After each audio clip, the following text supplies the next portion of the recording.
Naam, hawa unaowaona hapa ni vijana wa Bagai Umoja Group ambao leo wameamua kwa umoja wao kutembelea katika mlima mojawapo maarufu sana katika wilaya ya Lushoto mkoani Tanga. Mlima huu una takribani urefu wa kilomita 12,000. Ni mlima ambao ni mkubwa katika mkoa wa Tanga, lakini pia mlima huu unapatikana misitu mbalimbali na dawa mojawapo za asili.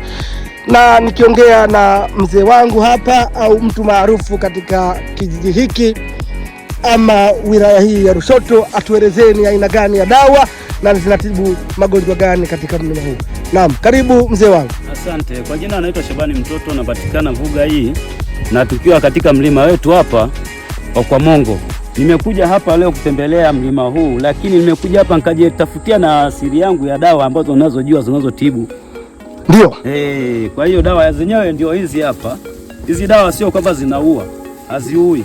Zinatengeneza mambo ya biashara na ambao watu wanaoumwa unasaidia, wanapatiwa na nafuu kabisa.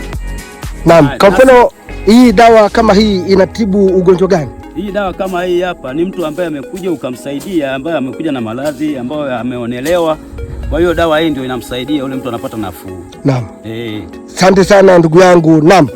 Hivyo ni vionjo ambavyo vinapatikana katika mlima huu ulioko wilayani Lushoto maarufu kama kwa Mongo. Mbali na vivutio vya kitalii, lakini pia kuna dawa za asili zinapatikana hapa na watu mbalimbali wa kikundi cha Bagai Umoja Group. Nikisema Bagai Umoja Group, Bagai Umoja Group, asanteni sana. Nikiripoti kutoka katika wilaya ya Lushoto, MC7, asante sana.